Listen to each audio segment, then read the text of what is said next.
कल्पना कीजिए, एक ऐसा शहर जहां धन की कोई कमी नहीं, वैभव, सुख, सुविधा, ऐश्वर्य सब कुछ है, लेकिन नहीं है तो बस धर्म, दयालुता और परमेश्वर का भय। आज हम बात करेंगे दो ऐसे नगरों की, सदोम और अमोरा, जिनका नाम इतिहास में पाप और विनाश के प्रतीक के रूप में दर्ज हो गया। यह केवल एक प्राचीन कथा नहीं, यह एक चेतावनी है। यह एक दर्पण है जिसमें हम अपने समाज और अपने जीवन को देख सकते हैं।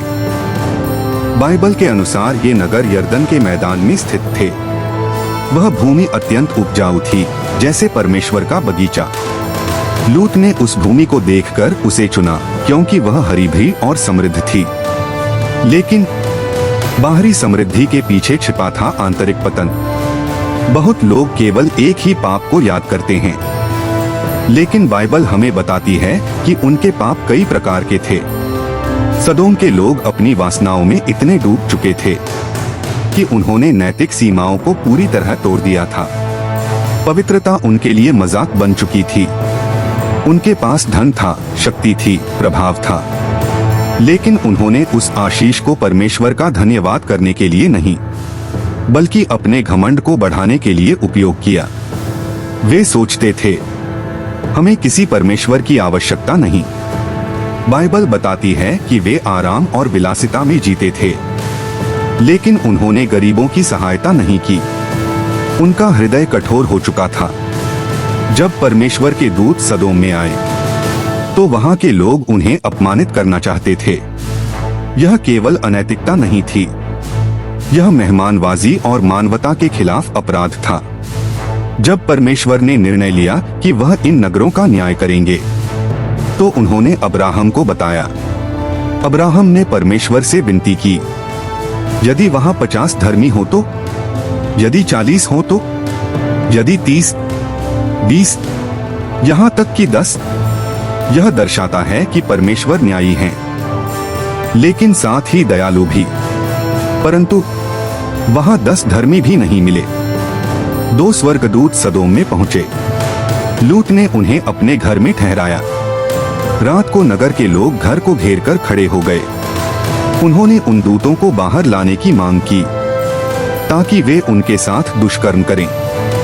यह दृश्य दर्शाता है कि उनका पाप केवल व्यक्तिगत नहीं था, बल्कि सामूहिक और सार्वजनिक हो चुका था।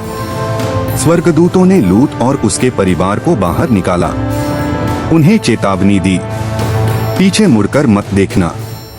और फिर आकाश से आग और गंधक बरसी।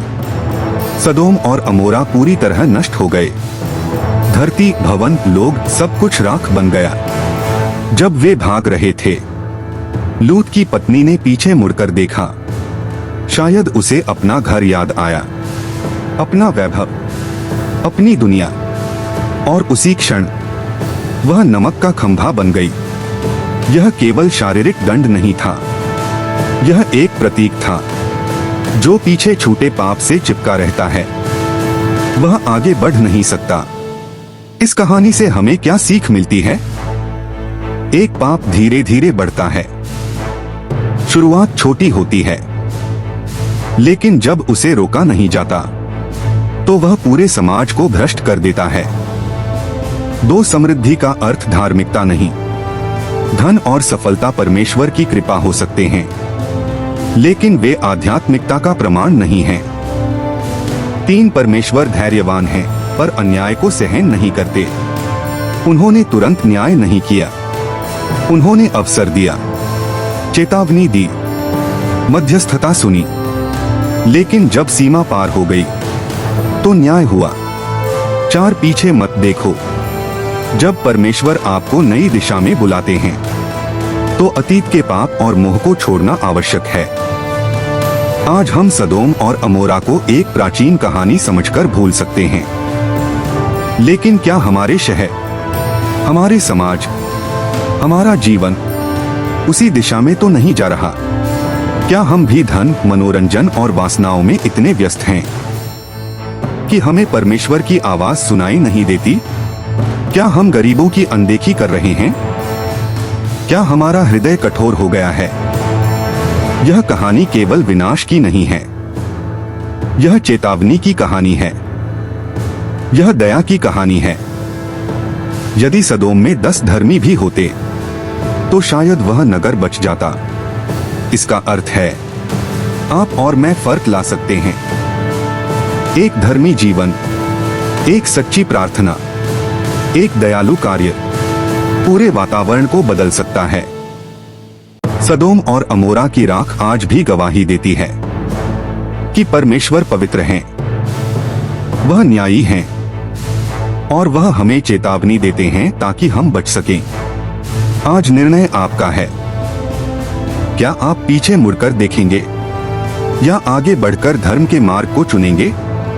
अगर आपको यह वीडियो प्रेरणादायक लगा तो लाइक करें, शेयर करें और चैनल को सब्सक्राइब करना न भूलें। कमेंट में लिखें, मैं धर्म का मार्ग चुनती हूँ। परमेश्वर आपको आशीष दे।